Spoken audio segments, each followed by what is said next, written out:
안녕하세요. 올랜도 킴입니다. 오늘은 비트코인이 많이 하락하고 있는데 그 주된 원인과 그 파생되는 원인에 대해서 살펴보는 시간을 갖도록 하겠습니다. 요 주말 사이에 일어났던 일들 때문에 시장 자체가 조금 위험한 일들이 있는 거 아니냐 그렇게 볼 수가 있는데, 처음에는 은 가격 떨어지고 그다음 비트코인 가격 떨어지고 나스닥 선물 지금 하락하고 있고, 자 그렇기 때문에 시장이 계속해서 이렇게 하락되는 거 아니냐, 자 그 위험에 대해서 이야기를 하고 있죠. 자 그렇다면 정말로 그런 시나리오가 계속해서 될지, 자 거기에 대해서 한번 살펴보겠습니다. 자, 가장 먼저 시장에서 일단 폭락이 왔던 것은 은 가격입니다. 은 가격이 30% 1980년대 이후에 가장 큰 폭의 하락되면서 하루 만에 큰 폭의 하락이 일어났죠. 물론 많이 올라갔기 때문에 그에 따른 차익 실현도 있었지만은 결론적으로 이게 차익 실현이라기보다는 큰 폭의 하락이 조정이 있었다. 이런 것들 때문에 좀 패닉이 왔다는 거겠죠. 이걸로 끝났으면 문제가 없는데, 자 그로 인해서 지금 이제 주말에 있어서 또 비트코인 가격도 거의 7% 이틀 연속으로 하락되는 모양이 있었다는 겁니다. 자, 이런 것들이 시장에 지금 공포를 주고 있다, 이렇게 말씀드릴 수 있겠죠. 자, 그런데다가 한 가지 더 위험하고 있는 것이 아무래도 비트코인을 많이 보유하고 있는 스트레리지 있죠. 스트레리지 가격 자체도 52주 신고가를 치고 있는데 비트코인이 폭락함으로 인해서 얘 역시도 마진콜 당해서 주가 자체가 완전히 급락된다. 얘로 인한 또 유동성에 지금 이제 폭락이 일어나는 거 아니냐. 자, 거기에 대해서 시장이 상당히 지금 걱정을 하고 있다. 자, 그렇게 우리가 보시면 되겠습니다. 자, 그래서 소프트웨어 회사라든지 암호화폐, 기금속 이런 것들을 연결하는 고리가 하나가 있다는 겁니다. 자기 스스로 무너진 게 아니고, 그래서 요 연결했던 그 고리를 통해서 이런 것들이 같이 폭락해서 지금 이제 나스닥 선물까지 와 있는 상태에 있다. 자, 그랬던 그 연결고리만 풀어내면은 크게 문제가 없겠죠. 자, 그 사람이 어떤 생각을 하고 있는지, 그 총매전 역시나 옷이 쇼크였다, 이렇게 보시면 되겠죠. 그래서 케빈 워시가 지명됨으로 인해서 이런 일들이 발생했다. 케빈 워시의 어떤 백그라운드가 있는지 그게 대해서 좀 살펴봐야 되겠죠.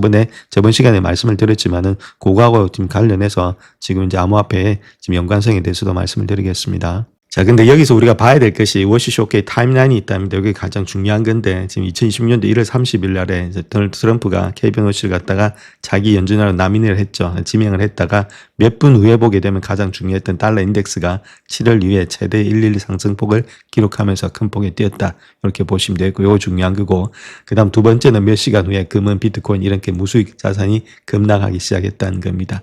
즉 말해서 달러가 튀었다는 이야기는, 강달러가 갔다는 말은 어느 정도 미국에 대한 신뢰를 가지고 있다는 이야기가 됐죠. 아무래도 달러가 상승한다는 말은 미국에 대한 신뢰로 인해서 달러로 이제 자금이 들어오고 있다는 이야기입니다. 즉 말해서 케빈 워시가 아무래도 트럼프가 가지고 있던 것들보다는 훨씬 더 앞으로의 일팀 이제 미국을 이끄는 데 있어서 조금은 안정감이 있는 거 아니냐. 자, 그런 것도 느껴졌던 것이 달러 인덱스에 증가했다, 이렇게 보시면 되겠고, 자, 그 다음에 그로 인해서 이런 것들이 달러가 올라가니까 당연히 금이라든지 이런 것들은 내려가겠죠. 자, 그런 것들이 연쇄 반응으로 일어났던 게 아니겠는가, 좋게 생각하면은, 자, 그렇게도 우리가 보실 수가 있겠습니다. 자, 그렇다면 시장이 그렇게 반응했던 근본적인 원인이 어디 있었냐? 자, 그렇게 했을 땐 QE라는 거죠. 양적인 완화를 통해서 계속해서 돈을 공급했죠. 자, 아무래도 중앙은행에서 돈을 공급해가지고 자산을 갖다 띄었다는 겁니다. 자, 그로 인해서 지금 이제 자산 가격이 뛰면서 주시장도 올라갔는데, 이제부터는 그런 거 하지 않겠다, QT로 가겠다, 그 이야기를 하고 있죠. 더 이상 난 돈을 풀지 않겠다. 자, 그렇게 하다 보니까 시장 자체가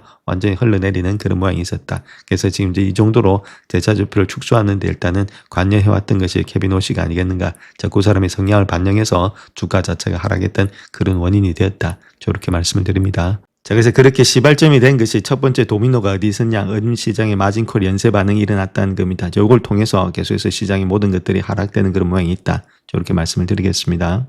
자, 그래서 마진콜에 악순환이 있었다, 이렇게 보시면 되는데, 전거금에 인상을 했죠. CME가 변동성 확대로 인해서 은선물 전거금을 갖다 최대 47%까지 인상을 했다. 그래서 마진콜이 발생함으로 인해서 레버리지 투자자들은 추가 현금 납입을 받았다는 거겠죠. 근데 그거 갖다 못 메꿔내니까 강제 천상을 당했다. 현금 부족 시에 보유 포지션을 시장가에 강제 매도하는 거죠. 자, 그로 인하다 보니까 악순환이 형성되면서 대량 매도가 가격을 더 하락시켜서 많은 마진콜을 유발하고 있다. 이렇게 소용돌이가 계속해서 일어났다는 겁니다. 자, 그것이 현재까지 흘러내려오는 그런 입장이다, 이렇게 밝히고 있죠. 자, 그런 마진콜 때문에 한 고래 투자자가 단일 거래로 1,800만 달러 청산되면서 총 손실이 한 2억 5천만 달러로 추정이 됐다, 그렇게 이야기를 하고 있죠. 자, 이런 것들의 시발점이 돼서 큰 폭의 하락이 됐다. 자, 그렇다면 가장 중요했던 것이 그로 인해서 마이크로 스트레리지에 지금 현재 신화가 자체, 즉 마진콜 신화가 일어나는 거 아니냐. 여기도 마찬가지로 그런 일들이 일어나면서 갖고 있는 담보를 통해서, 자, 마진콜이 계속해서 실행되면서 아까 봤지 고래처럼 그렇게 폭락하는 거 아니냐. 그렇게 했을 때 금융시장에 마비가 오는 거 아니냐. 자, 그렇게 지금 이제 염려를 하고 있다는 겁니다. 자, 그렇다면 실질적으로 마이크로스트래티지의 비트코인에 대해서 마진콜이 일단 직면했느냐. 자, 그렇게 했을 때, 자, 그거는 좀 지켜보니까 그런 것은 아니라는 거죠. 그 이유를 본다면 부채 유형에서 우리가 찾을 수가 있는데, 자, 비트코인의 담보 여부를 본다면은 선순위 무담보 채권이 2027년에서 2032년도까지는 없다는 겁니다. 담보 여부가. 그 다음에 가격 기반의 마진콜도 없다는 거겠죠. 그래서 실질적으로 마진콜 요구할 수 있는 그런 권리가 없다는 겁니다. 자, 그렇기 때문에 이런 거에 대해서는 큰 문제가 없다. 저렇게 말씀을 드립니다. 자, 일단 마진콜이 신호였다면 진짜 위험이 있는지, 자, 거기에 대해서 한번 봐야 되겠죠. 그래서 첫 번째로 봤을 때는 우리가 가장 중요했던 것이 너무 많이 일단은 떨어졌다. 그래서 주가가 많이 떨어졌다는 거겠죠. 자, 그렇게 됐을 때는 상장 위기로 인해서 채권자들이 돈 갚아라. 자, 그렇게 할 수가 있다는 것들. 그 다음 두 번째로 말씀드릴 것 같으면은 2027년도에 만기가 많이 들어오는데, 자, 그런 채권의 만기로 인해서 그때까지 주가가 계속해서 내려갔다. 자, 그렇게 했을 때는 현금으로 아무래도 일단 사람들 채권자를 현금으로 달라는 이야기가 되겠죠. 자, 그렇게 했을 때는 현금을 마련하기 위해서도 비트코인을 매도해야 된다는 겁니다. 그럼 비트코인 가격이 또 떨어지겠죠. 자, 그런 것들. 다음 세 번째로 봤을 때는 회사 주식의 가치가 계속해서 비트코인 주가가 내려가다 보니까 비트코인 가격보다도 훨씬 낮을 때 있죠. 자, 그렇게 되면은 아무래도 회사 가치보다는 비트코인이 훨씬 더 올라갔다. 자, 그렇게 했을 때는 더 싸진다면은 이 회사가 원래는 주식을 팔아가지고 아무래도 지금 비트코인을 사는 모양이 있었는데 핵심 전략 자체가 완전히 없어진 경우가 있겠죠. 요 세 가지가 지금 이제 가장 큰 문제점이다. 자, 그로 인한 도미노가 일어날 수 있다는 겁니다. 요 세 가지 문제점. 자, 그것이 더욱더 중요하지 않겠나. 자, 그렇게 보여집니다. 자, 그와 더불어서 이제 RN에 대해서 우리가 한번 봐야 되는데 얘는 좀 게임을 좀 다르게 하고 있다 이렇게 보시면 됩니다. 얘는 지금 이제 채굴을 하자마자 바로 돈으로 바꿔버리죠. 그래서 노홀딩 전략으로서 가져가지 않고 있다는 겁니다. 지금 비트코인을 보유하지 않는 그런 전략을 가지고 하고 있다. 이렇게 보시면 되겠고, 거기서 두 가지를 비교해 볼 것 같으면 스트렐리지 같은 경우는 매수 후에 보유하는 홀딩 전략, 얘는 홀딩하지 않고 매일매일 매도해버리죠. 그런 것들이 대차지표에서 극도로 높고 리스크가 얘는 극도 없다는 겁니다. 자, 그런데 중요한 거는 매일매일 매도할 때도 그때 시세가 있기 때문에 운영 수익성에 악화는 되고 있다. 계속해서 내려가게 되면은 오늘은 이쪽 가격인데 내일은 저쪽 가격 돼버리면 답이 없죠. 그것도 그런 것들이 운영의 수익성에 악화는 있다. 저렇게 말씀드리겠습니다. 자, 그래서 결론적으로 점들을 한번 연결해 보게 되면 첫 번째 위기의 구성에 있어서 가장 중요했던 것이 워시소크였죠. 그래서 거시적인 촉매자가 한 40% 정도 되었다. 그래서 마진콜에 인해서 한 30%가 여기서 발생됐고, 자, 그 다음 비트코인 이런 것들이 여파로 한 30%가 종합적으로 일단 일어난 것이 아니냐. 자, 거시경제 변화가 가장 약한 고리를 무너뜨렸고 시스템 전체로 전염이 되었다. 이렇게 보시면 되겠죠. 자, 그렇다면 이 전염이 계속해서 되느냐. 자, 그게 더 중요하겠죠. 자, 거기에 대해서 한번 살펴보겠습니다. 자, 그래서 은 하락이라든지 지금 비트코인 하락, 그로 인해서 선물 지수가 현재로서 하락이 되고 있는데, 자, 이번 주에 보게 되면은 대규모 수익 발표가 있죠. 실적 발표, 그다음 고용 동향이 있을 것으로 보여지고 있습니다. 그래서 아마존, 알파벳, 디즈니를 포함해서 100개 이상의 S&P 500 기업이 실적을 발표할 예정에 있다. 자, 전반적인 실적 발표는 지금까지는 상당히 좋았습니다. 그러니까 주가가 내려갈 때마다 반등이 일어났고 계속해서 주가가 어느 정도는 계속해서 올라갔다. 그래서 다우 이런 것들이 많이 올라갔죠. 그래서 실적 발표가 날 때마다 상승이 됐으니까. 자, 물론 마소처럼 실적 발표에 주가가 급락한 기업들도 있었습니다.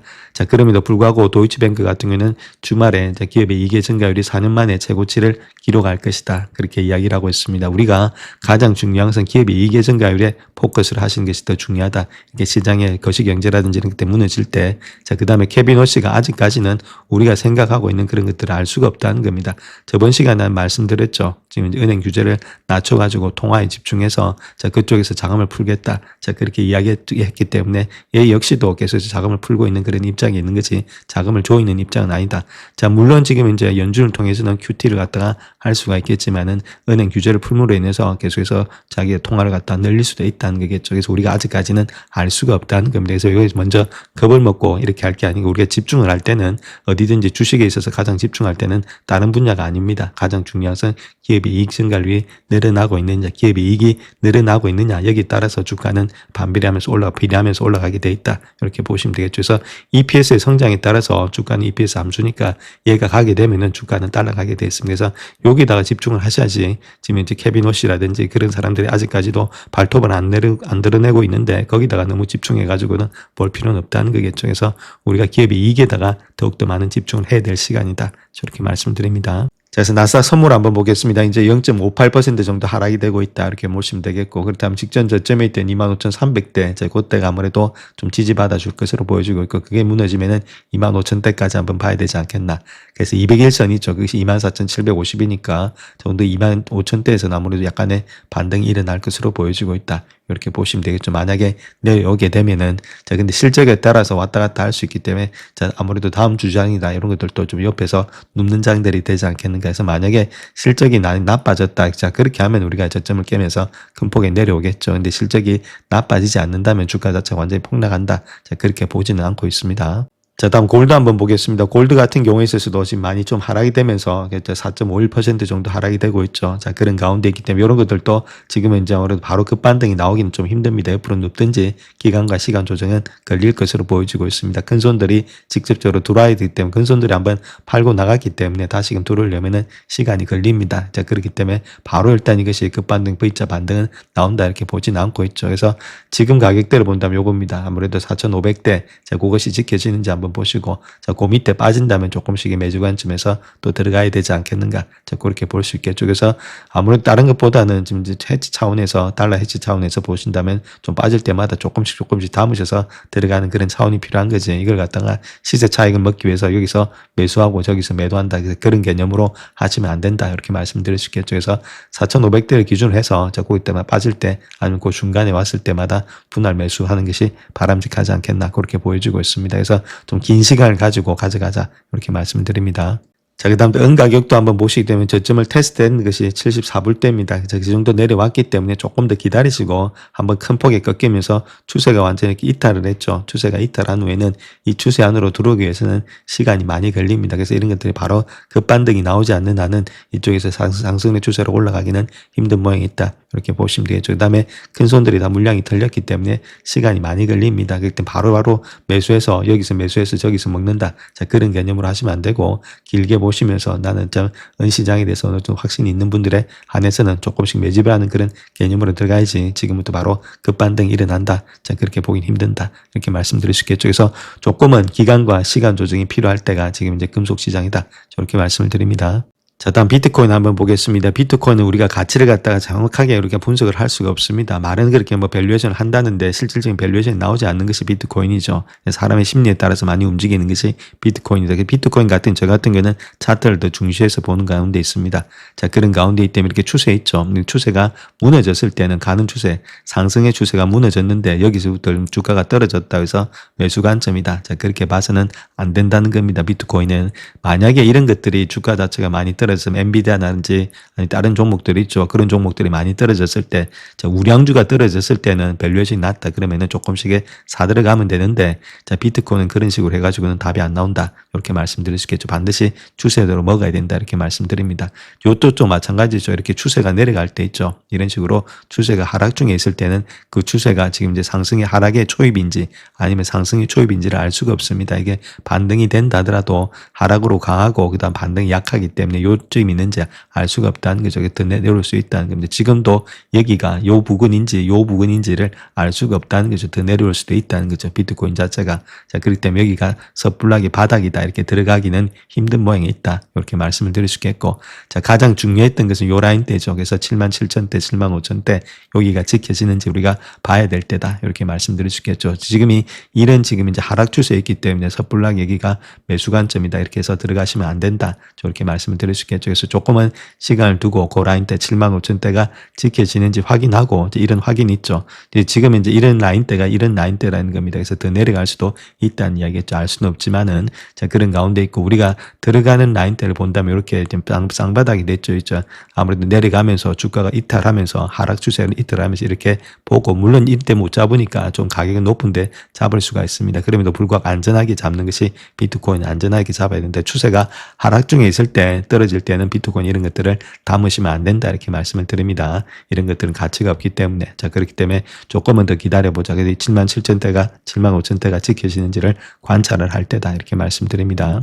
자, 마찬가지 이더리움도 마찬가지다 이렇게 보시면 됩니다. 상승의 추세 있죠. 이게 꺾였기 때문에 이제부터는 상승으로보다는 하락으로 좀 보셔야 된다 이렇게 말씀드릴 수 있겠죠. 아직까지는 이 라인대에서 반등이 될지 아니면 거기서 조금 더 하락이 나올지 우리가 알 수가 없습니다. 그래서 추세가 하락 중에 있을 때는 우리가 굳이 거기를 잡을 필요는 없다. 신규 진입할 때는 추세가 하락 추세가 이탈되고 그다음 바닥을 한 번 더 높일 때, 자 그럴 때가 매수 관점이다 이렇게 보시면 됩니다. 자 그때 아직까지 이더리움 역시도 올라가기는 상당히 힘든 모양이 있다 이렇게 말씀드렸죠. 그래서 직전 저점에 있던 2000대 저것대를 지켜내는지를 관찰하시고 그게 무너지면 조금 더 하락을 할 수 있다 이렇게 보시면 되겠죠.